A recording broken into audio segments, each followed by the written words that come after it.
Okay. All right, hungry little guy. Here you go. Hey, go put the brush away and I'll take you out and wash your hands.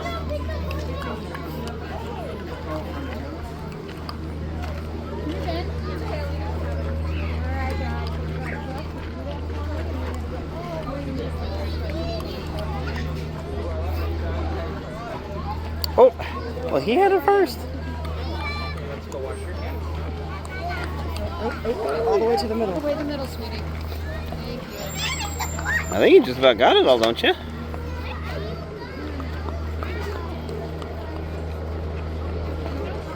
You're gonna keep trying. I don't know if there's anything more. I think you got it all.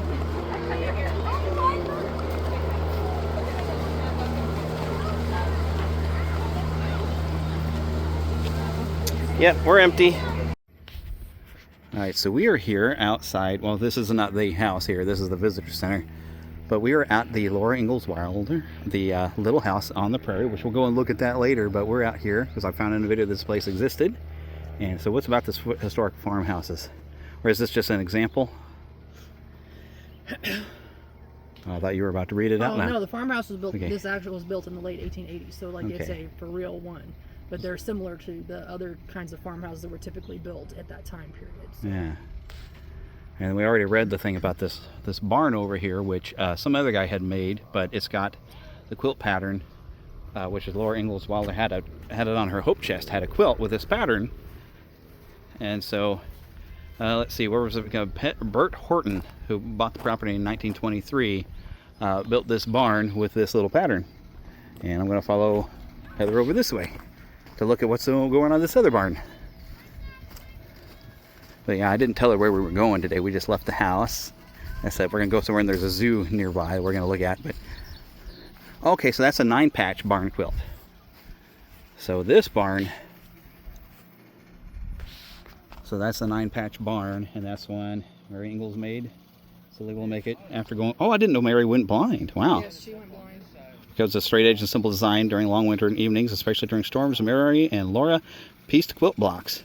Mary's 9-patch blocks were square, sewn together with alternating dark and light scraps. Like many blind women of the time, Mary never married and lived with her parents until their deaths. She then lived with her sister Grace and later her other sister Carrie. So was Mary... Mary's the oldest. The oldest, yeah. Laura, and then, born near Wisconsin. Yeah. Wow, I did not know that. Yeah, that would be like the Big Woods. That's So like, up in Wisconsin was where the Big Woods Yeah. house then. Oh, okay. So at age 14, so it was this Mary that suffered an illness that brought by scarlet fever causing permanent blindness. Aw.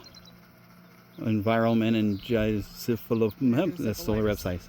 Based on first-hand accounts, newspaper reports, and epidemic. Yep. Graduated from the Iowa Braille and Sight Saving School in Winton, Iowa, and died of pneumonia at age 63. Well, I was kind of getting out a good view, but there's the 9 pattern that she would have been able to make. Well, that's neat. Okay. a little horse back here. A little horse. Oh, there is a little horse. Let's go say hello to the little horse. And they have a teepee out here, and then I didn't see where like a. Well, bathrooms. Oh, I see an outhouse we got a thing. mule. Yep, we got a mule over here. Have to go up high. Hello, Mr. Mule. Let me zoom in on you a little bit there. There we go. Oh, we got 2 little ponies. 2 little ponies over here. Oh, and there's some donkeys. Oh, yep, off in the distance. Sorry about the fast camera movement. No, that's a. No, I think that maybe is a donkey. That's with the white face. It just looked kind of different. I don't know. So here we go. Here's the thing about the cabin. Charles Ingalls' wife Carolyn came to the Kansas Prairie with their daughters Mary and Laura. They lived in a 1-room log cabin from 1869 to 1871. And Carrie was born here. Now there was other sisters, I guess, after Carrie then. Grace is after Carrie. Yeah, Grace. And so after Mary went blind and she lived with, I think it said she lived with Carrie for a while, then moved in with Grace. Being with their blinded. parents and then moved in with. Oh, okay. I can't remember what I just read even when we came in. That's how good my memory. And they did move to the old homestead in Wisconsin after this. They left the rope latch outside the door so the next settler could use the cabin. Oh, I would have figured the cabin was probably torn down so they didn't get in trouble. But here's the cabin. So it looks like there's some equipment for trapping out here on the outside. This is a replica, of course, of the cabin. Let's go walking inside. Look at this. So This has been like logs and clay. Now I guess the roof is a bit more modern though, because Well, they it's, could have split those. well, but I think when they did a replica, it looks a lot more modern than what they would have done. All right, well, let's duck. Not very big. Apparently this is fairly accurate to the size they would have built. There we go, back up just a bit. So somebody could have slept on the floor, put a kid on the floor. I bet, you know, Carrie probably was on the floor a lot. A little bed. I think I remember one of the books was talking about sewing things or spinning the thread here and churning butter, because we actually, this was the same grade that I was in that we churned butter in class while we were learning about it. This old fireplace stove, these old pots and pans.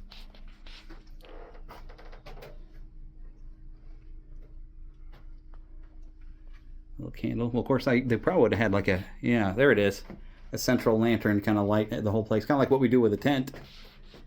When we're out camping, put one lantern in the center of our big tent and light the whole thing up. Whew. Humidity gets trapped in here pretty good. I wonder how warm it kept in the winter. I mean, you get a good fire going over in here, and that's probably why your bed and some cots are over here by the fire, so you keep warm on a winter night. Well, this answers the question of where, like, the different locations they lived, and Heather was wondering if there was something in Missouri, and yes. I guess that's one of the books is about their time here. And this is their entire path of starting out in Wisconsin, and then looks like she spent a lot of time in South Dakota. Well, that's interesting. There's your whole history right there. All right, we're going to try to go into this post office. This is the Wayside, Kansas post office. It was moved to this site in 1978 after it officially closed by the United States Postmaster in 1977. Looking like an old, of course, this I think would be like a post office where your postmaster is going to live in it.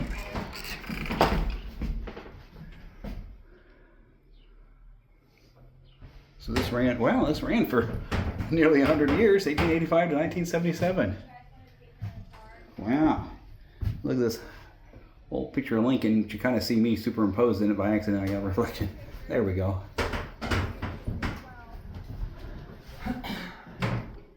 Old furnace. Yeah, see, there's a cot, so you would have to try to stay in here.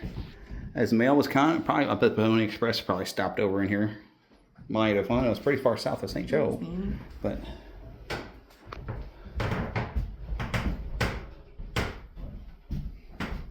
a vintage school chart. Pretty neat. It's stuffy in here too, I bet.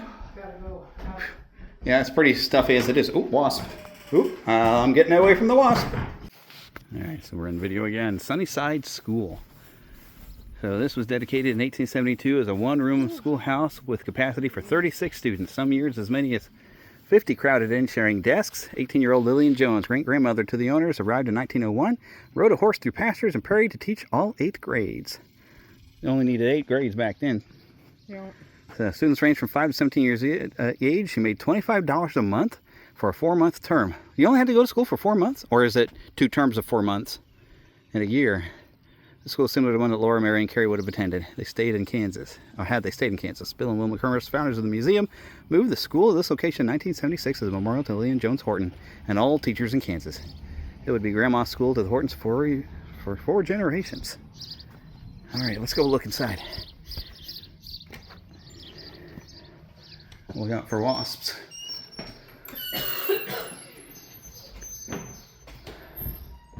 So here's like a stove and I guess a reading room.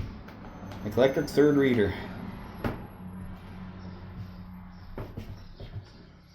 Some bonnets and are these some toys there? This is where you, if you wanted to steam it or something, I don't know. There's like a water thing in here. What's over here? Oh, look, like a little nurse's office. Pioneer Medicine.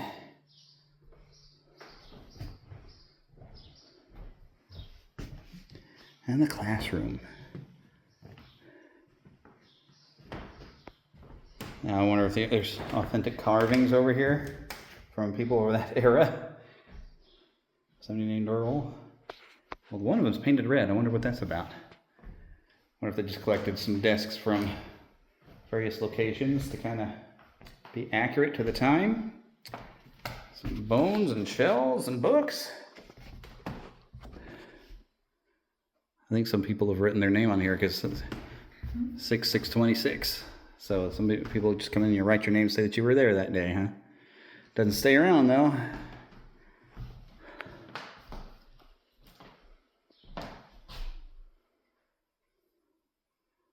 So this is, alphabet is all weird over there.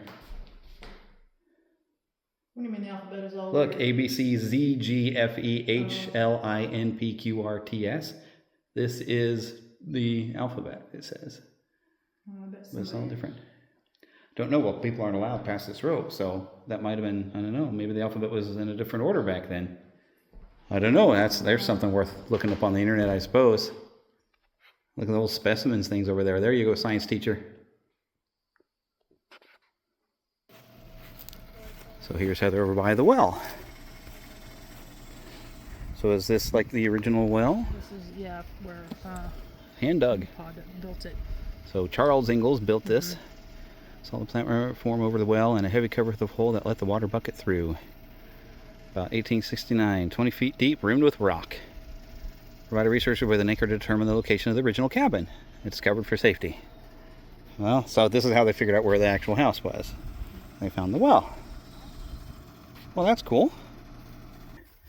So here is, I guess, a typical authentic teepee.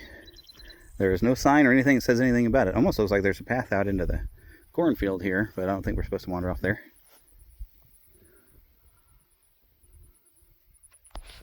Yeah. Hello. Okay, so we're pretty sure the big one's the mule, huh? Yep. Yeah. Hi there, Mr. Donkey. Oh, I gotta be careful of the barbed wire. Hi there. Hi there. I'm petting a donkey. Hi there, other donkey. Hi there. Hello, you like your nose rubbed? You moving your nose? They got the little cross on their back. They're easy to identify. As being donkeys? Yep. Here's the mule. Hi, Mr. Big Mule. old long Hi ears. there. Well, yeah, that's some big long ears. Yep. They get the ears from the donkey. Don't they? Yeah. From the donkey. Big long ears from being out with the donkeys. Yep. How Pipe fun. from the horse. Yeah, you're a lot easier to reach because you're tall. Yes, you are. You're a tall mule. I bet you get your head rubbed a lot. Yeah. And this breeze feels nice. Yeah, that breeze is nice. Yeah, it keeps the flies off too, doesn't it, boys? Yep. And girls, whoever you are. Yeah. Well, I guess for the mule, it doesn't matter if you're a boy or a girl, you're not doing They anything. do actually have a sex. They do. Yeah, They but rub your butt. they can't breed. No, they can't breed. So. But they do have sex. There we go. So now we're in, what was the name of the zoo? Robert Mitchell Zoo or something? There's a quail over here was just singing at us. There's the monkeys. Did you find the monkeys here in the Monkey Island? Oh, there's one. It's kind of fun. They got this little castle. Yep, stay in the shade. Much cooler there. Oh, there's another one up over there. See if I can get him. Where'd he go? Disappeared in the corner. There you are. So, I can't get him on camera. There you are. Hello, Mr. Monkey. Alright, so we found an iguana. Am I looking at him? There he is.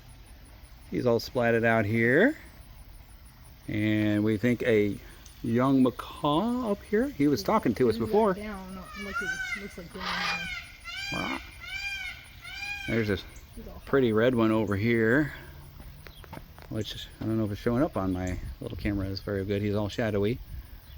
Hello, he's that's getting good something for a to day chew. 'cause it's hot. Yeah, it's a very hot day. There's supposed to be a tortoise in here somewhere. Might be on in his little bucket. Yeah. Two-toed sloth. Lynn's two-toed sloth from South America. Or if I come down here, it's hard to tell if he's moving or if he's asleep. Well, that's why we had a hard time seeing the tortoise because he's a little yellow. Oh, he's a little yellow tortoise in the macaw exhibit. Okay. We might take another look for the tortoise later, but we couldn't find him because he's so small. But we've come to look for the bear, and I wanted to show you the sloth. 'Cause we don't see that. We saw one. You know, Kansas City Zoo's got one, but we don't see that many sloths in our life. Hello, little chinchillas. I haven't gotten any video of any of the snakes in here. But there's chinchillas, two of them, hanging out. Although Heather loves hognose snakes. Little hognose is pretty active You're over so here. cute. You're so cute. Yes, you are. Little trimmed up nose. You're so adorable. And this is adult size. Like, this is as big as they get. They're just little guys. There, great horned owl. Trying to keep cool as best he can up there. I wish my camera was a little steadier, but that's okay. Itchy, itchy, yep. There we go, now we can see him a little better if I get a little closer. Got to preen a little bit.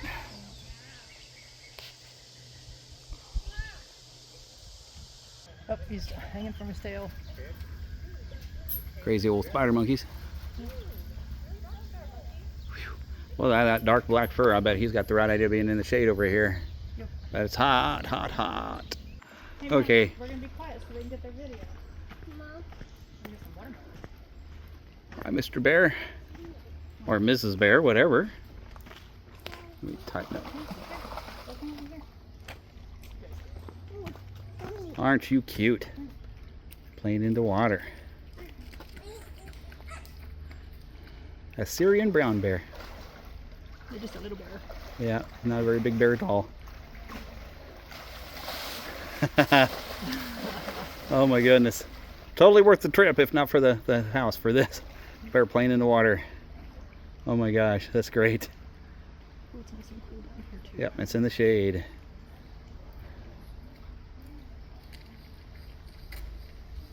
And I'll lock my elbows in. Yeah, did he? Yeah, well there's some watermelon and stuff over here. Look at a little piece of watermelon maybe.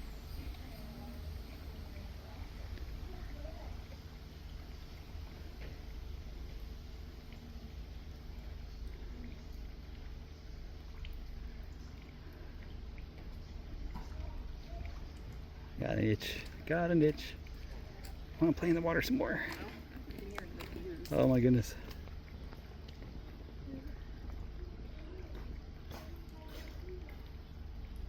And